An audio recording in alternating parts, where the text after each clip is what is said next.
Hello friends, this is Growl. In this video, I'm going to cover the Season 2 Affix of Mythic Plus for Shadowlands Tormented.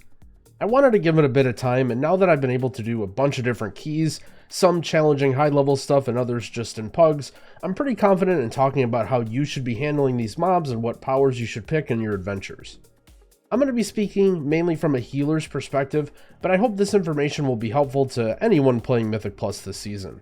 If you're looking for more beginner or advanced Mythic Plus content, I definitely recommend subscribing to my YouTube and following my Twitch channel, while I'll be playing a whole lot of Mythic Plus all season. Now, a guide wouldn't be complete if I didn't give a quick rundown of how exactly the Affix works. So, as an overview, there are 4 mini-bosses scattered throughout each dungeon. The location and which mini-bosses are which may change every 2 weeks depending on the dungeon. However, they will show up on your map, I think, without any add-ons installed. Once killed, each mini-boss will drop a power. You'll keep that power for the rest of the dungeon, and then once the dungeon is finished, you'll lose it forever. Each mini-boss always has the same 3 powers depending on what role you are, so there's not going to be any sort of randomness, and you can predict exactly what you're going to get when you're going to get it. If you decide not to kill the mini-boss, it will in fact power the last boss with the aura that mini-boss had. So there is a little bit of risk-reward in deciding to kill or not kill. And for those saying that it is a little boring or bland, I think this will actually change the way that you play Mythic Plus a lot more than people think. That's because you're not going to have pride anymore, so you're going to be relearning the routes for all the dungeons where you don't have to think about getting 20% count for each breakpoint. So now into more advanced stuff. Some mini-bosses are better than others, in that the Incinerator and the Executioner mini-boss give you very powerful abilities that will increase your damage, making bosses easier and allowing you to go faster. Other mini-bosses are more defensive powers, and while they can be helpful, they aren't necessarily mandatory and not really worth going out of your way to get them early. Some mini-bosses are worth skipping as well, for example, the defensive powers. In pugs, it's probably not ideal to skip them, but there are a few that are fairly easy to skip.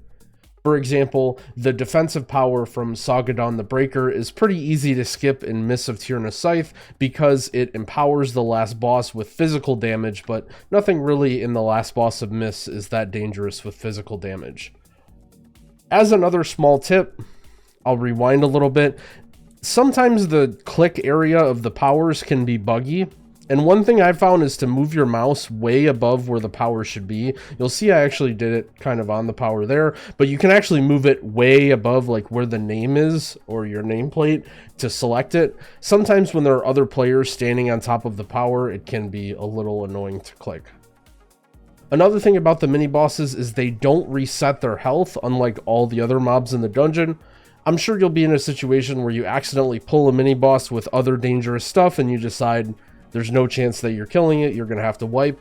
In that case, you do want to focus these mini bosses because they lose their health, or they'll keep the health and the damage that you did to them. One last thing is, don't be afraid to use cooldowns on these guys. That's because they're single target mobs and they can take a long time, especially as you get into higher keys. They will definitely ramp up in difficulty. As a healer, especially if your DPS decide they're not worth using cooldowns, you may be in a situation where everyone on your team is doing tank damage because they're trying to save their cooldown for the next big trash pack. People generally don't like to use cooldowns on mini bosses, and they will be harder than you think. So let's go through each one individually. I'll give you some tips for fighting them and kind of my thoughts. So the first one we're going to talk about is Executioner. This is a guy who I would say is difficult, but also gives very good powers. So this is one that's definitely worth trying to do as early as possible if you can in the dungeon. So this guy has bleeds. One always goes on the tank, and another, you can see here, Carnage targets a player, it targets me, and it also will hit anyone in this circle, so you want to make sure to be spread.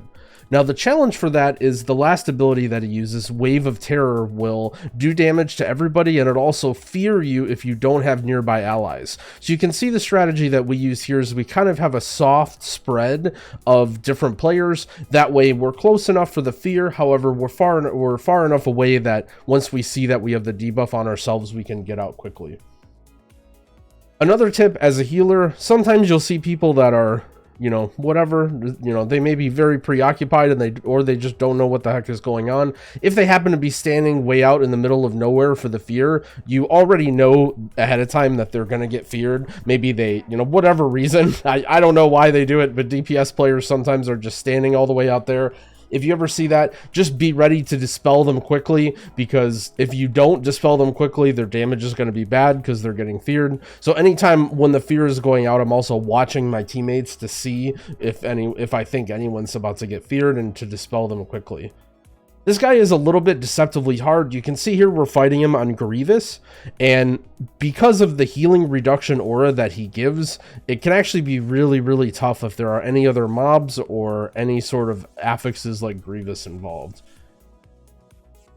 The best thing you can do to mitigate this guy is just use big abilities on his bleeds. The bulk of the damage that he does is going to be on these bleeds, either on the tank or on you. There's lots of different ways you can remove them. For example, the File, the Kyrian signature ability you can use. A paladin can use both Bubble and Blessing of Protection. Mages can use Ice Block, etc.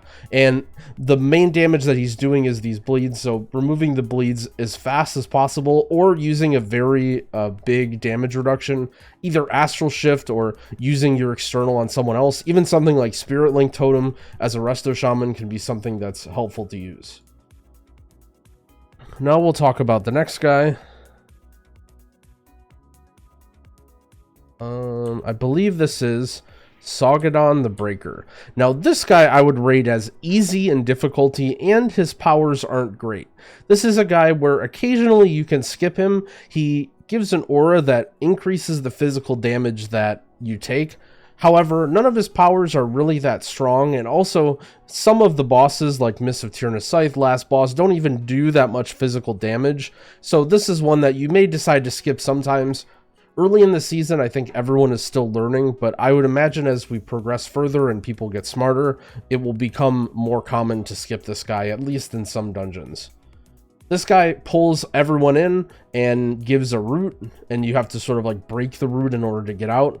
Now, one thing about this is it is very, very slow. So watch this. The cast is, what, 7 seconds? You have a very large amount of time to get out of this. If you're a melee class, don't be afraid to greet in a few globals to keep hitting the mini boss. You know, if you're a caster, don't worry about not finishing your cast or whatever. You have plenty of time to get out of that. Also, we all know DPS love padding on AoE, so they're always going to blast those roots. It may seem scary to have your life in the hands of the DPS. However, when it comes to them padding on AoE, that's one of the few things that you can rely on DPS to do. Now the third guy, the Incinerator. This guy pulses AoE damage and then also applies these debuffs 2 at a time to your party members, which makes them take even more fire damage. While this is going on, it also has a cast that you want to be interrupting, or, well, in the case of a healer, just praying that your team interrupts it. And lastly, it has sort of an area denial effect where it does these swirlies on the ground that you have to dodge. The first important thing about this guy is it seems to favor ranged players, and you can actually sort of strategically bait these swirlies. You'll see here that we have 4 players sort of standing in melee and then 1 a little bit further back, and the swirly will go on the further back player. This is a very helpful thing to do if you are in a limited amount of space, or if you just don't want to have to keep moving around. This guy does very little tank damage. It's mostly just pulsing group damage. As you see here, we actually decide to pull another mob that's only tank damage, really, and sort of a way to save time. Again, this is something that you won't really see probably in pugs, but it's something to consider if you're looking to really min-max the affix. This guy drops what I would consider very strong powers. They increase the damage of everyone in your party and make things go faster. So this is another mob where if you see it, you do want to rush to it and try and get it down quick. Lastly, we will talk about the ice guy. I think his name is Coldheart something. Coldheart's main mechanic is called Biting Cold, I believe. He targets a player, and it just does a lot of single target damage and AoE damage if anyone decides to stand in there. Then while that is going on, it's just a whole lot of dodging. There's these swirlies on the ground, and there's a frontal cast. Everything is pretty well telegraphed, and it takes a long time. However, while you're fighting this guy, you're slowed by 50%. That means, although it seems like you have a lot of time, you may need to go quicker than you think. Things that increase your movement speed or negate movement slows, such as Blessing of Freedom from Paladin or Ghost Wolf for Shaman, are very, very helpful against this guy, both for yourself and for your allies. In general, the most important thing is just handling that single target debuff. You can see it actually does quite a bit of damage while just making sure you keep an eye out on your character and dodging everything that's going on. Again, ideally you'd like to fight this guy in a very wide open area. You can sort of see what happens when we're pulling him into a small hallway. The area denial from the frontal and the little swirlies on the ground is something that makes it pretty challenging. Now remember, the aura is a movement speed slow, so this is another guy, because the powers don't give you too much damage, you may decide that you want to skip this guy and fight him with the last boss. However, it depends on the boss. If you need the ability to dodge quickly, this might be a bad idea, but I foresee some higher level groups will be trying to skip this guy for whenever possible. Again, I've mentioned a few times now skipping these guys. However, consider that the defensive powers are also good as a safety net. So if your team's confident in your damage and you have plenty of time, it actually could be beneficial for you to kill them early, not just to get the power, but also to make the last boss easier. So now that you guys saw some footage, let's talk about the powers. Everyone's very interested about which powers are best. And one thing I'll say is I would highly encourage you to pick powers just to learn and try them out and see in different situations. They may differ depending on your play style. A lot of people are worried about picking the wrong power, but really there's no downside. Let's be honest, your teammates are probably zoo animals and they don't even know what the heck is going on. They won't even notice what powers you pick. You know, if you decide to take a little bit of a DPS loss to be safe and take something else, no one's ever going to notice. So always be sure to figure out for yourself and kind of learn, along with maybe my advice that'll help point you in the right direction. So Sagadon is mostly defensive powers. Tiny Dancing Shoes dodges abilities when you go in combat. In my opinion, this is very weak and almost should never be taken unless there's some weird way that you can cheese mechanics with this, which is maybe possible. The options really are Self-Embalming Kit, which increases your self-healing by 50%, and Stone Ward, which gives you a pretty big absorb shield every 45 seconds.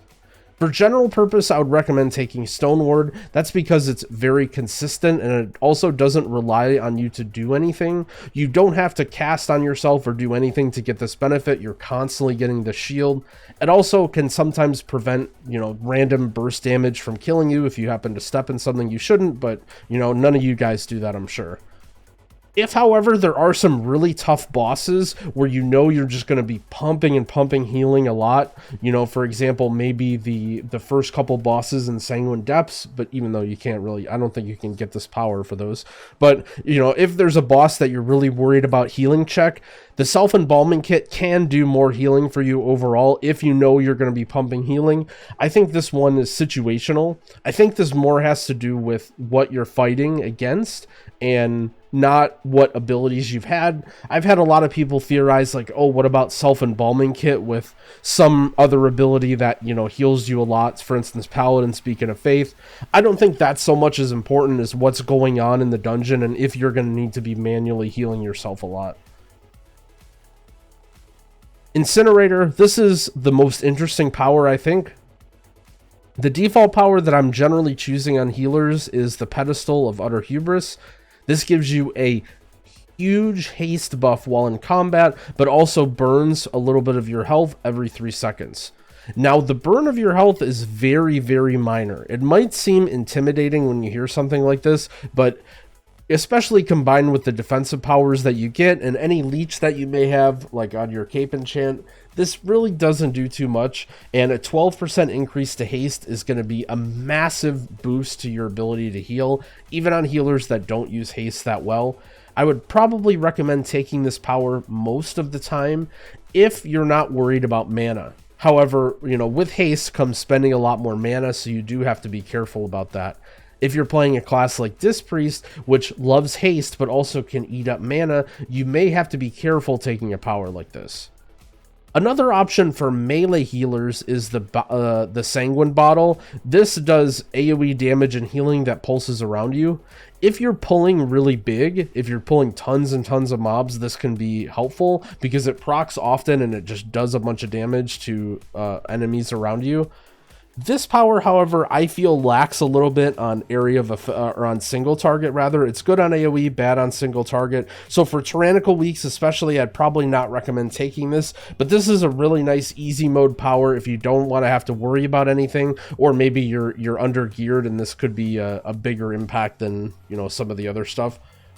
And lastly, we have the Champion's Brand. This is the power I take the least, simply because it gives you 200 stat, either mastery or crit. But keep in mind, this haste one, to give you 12% haste, this is like, I don't know the exact haste value of how much 12% is, but it's much more than 200. So as in terms of a raw stat boost, you would always rather take the haste buff over the crit or mastery, even if haste isn't that good of a stat for you, just because it's so much more. Now for the Cold Heart, these powers are not super impactful. I think Gavel of Judgment is the worst. It just occasionally stuns mobs. If you're not a melee healer that's auto-attacking, you don't even get any value out of this. I almost never take this power. If I'm struggling on mana and I feel like I'm drinking a lot, especially with a healer like Disc Priest, I may be tempted to take the Feeding Trough. This allows you really fast mana regen out of combat. Unfortunately, a lot of times you're running out of mana. It's because you're running out of mana in combat. You're in combat for a long time, so this isn't always useful for you. However, if you feel like you're kind of holding your team back and you always have to drink, this can be a really useful power. If you don't need the mana power, another really useful one is Satchel of the Hunt. This gives a 30% movement speed to you and anyone who is very close while in combat. In general, the range is very short, only 12 yards, so it's not something that you're going to be giving your allies that much. It can be helpful sometimes, but not very often you have people within 12 yards of you. Generally, this is a you power. This is you get 30% movement speed, and sometimes for your allies. Remember, it's only in combat, so it doesn't necessarily help your travel time running from place to place. And lastly, the Executioner. There's actually 3 pretty interesting powers on this row. The first one is Champion's Brand. This is the same Champion's Brand as Incinerator. My understanding is that these do stack, so if you decide to take 2 of them or for whatever reason, there's no problem with that. This gives you 200 crit or mastery above 70% health.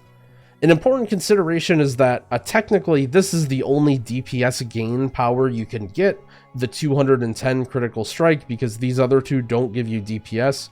So if you're looking for the highest DPS option, taking the critical strike power is useful. However, then we have Overflowing Chalice. This drops mana orbs throughout combat, which each one restores 6%, gives you about 2 per minute. My experience is actually maybe a little bit more than that. Maybe it's because they kind of sit around and you can pick them up when you need them.